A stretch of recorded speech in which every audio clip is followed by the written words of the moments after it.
Alright, what is up guys? Today I'm going to go through every drawer in my main box and explain what you need to start out in the diesel mechanic industry working on tractors. So first off, you need a good set of sockets and ratchets. I kind of have everything here. I have gear wrench, all the impacts are gear wrench. These are Milwaukee, Husky, and Craftsman gear wrench. You just need a good set of the majority of the main sockets that are on things. Now, for like Freightliners and some of the older Kenworth Packars, you'll need a 36 and a 32. These are Matco ones. I do have shallows from Gear Wrench. Where are they? Right here. I do have the shallows, but sometimes the deeps are nice. Need a good set of extensions. You don't need as many as I have, but a good set of extensions will get you really far. Ratchets, Snap-on's always the best. I love these ratchets. I use them every day. I do have some others right here. I have Milwaukee. In my cart, I have Gear Wrench ones. But yeah, so need a good set of Allens.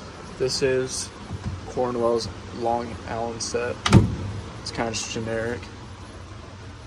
I've been using these since I worked on generators, and it's a great tool. I put a lot of impact on these. Another thing you might want to look into is getting a torque wrench to torque down clamps, anything really. Obviously a tire, what do you call this? Check for tire pressure. Usually a shop will provide these for you. But yeah, that is my first drawer. You don't need all this stuff. Some guys may look at this and say it's a lot, some guys may say it's not. But, I use all these tools almost every day. And this is what makes my money, so it's all about how much of an investment you look at it. Going down to your wrenches, this is where I really lack. I need some bigger wrenches. These are about the biggest ones I have, 15, 16, 24. Well, yeah, 24. You don't need the ratcheting. It just makes it convenient. These Icon ones, I picked these up when I first started working on generators, and I love these. I've used Snap-on ones, and I've used these, and there's not much of a difference. There really just isn't. I have a Snap-on wrench right here. Comparing it to the half-inch, they are not much different. So, Icon's a great wrench to buy.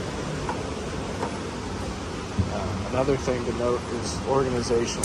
I have all these older guys walk up to me all the time, asking me for stuff, and they have the tools, they just can't find them because older guys, they just throw them around all over the place. If you know your box, that's good, but most of the time, most people don't. So, some stubbies are a good option. I'd really like to get some ratcheting stubbies, but I do use these quite a bit. These are just Husky, and I don't even know what this brand is. I don't know. These are just random. One of my buddies gave those to me. If you're going to buy an adjustable wrench, buy a good brand. Buy Milwaukee, buy Snap-on, any of the higher brands. Don't buy the Husky one. Don't buy the Craftsman. Don't buy whatever this even is. There's a noticeable difference with buying a nice high quality adjustable wrench. Just buy what is in your budget, but don't cheap out at the same time. Bigger wrenches with Pittsburgh, I've heard those are completely fine. No one really complains about them. But these gear wrenches, I do like these a lot. They're the longer ones.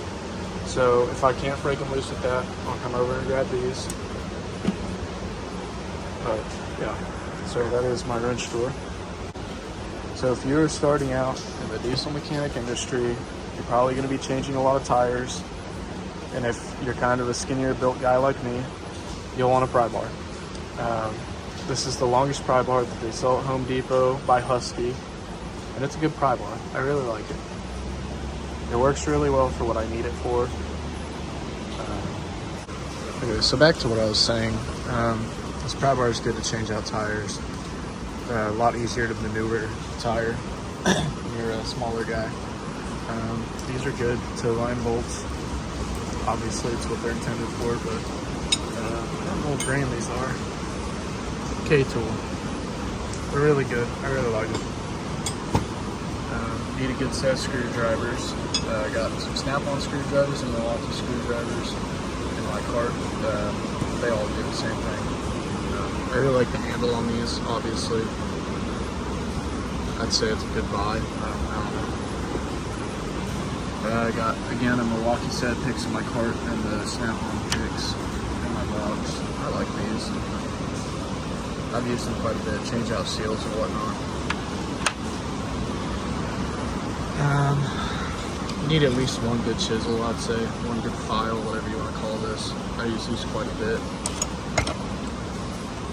Precision torque screwdriver set. These are pretty good. I like these. I also have this bigger Craftsman V-Series set because I want to try them out. And I ended up really liking them.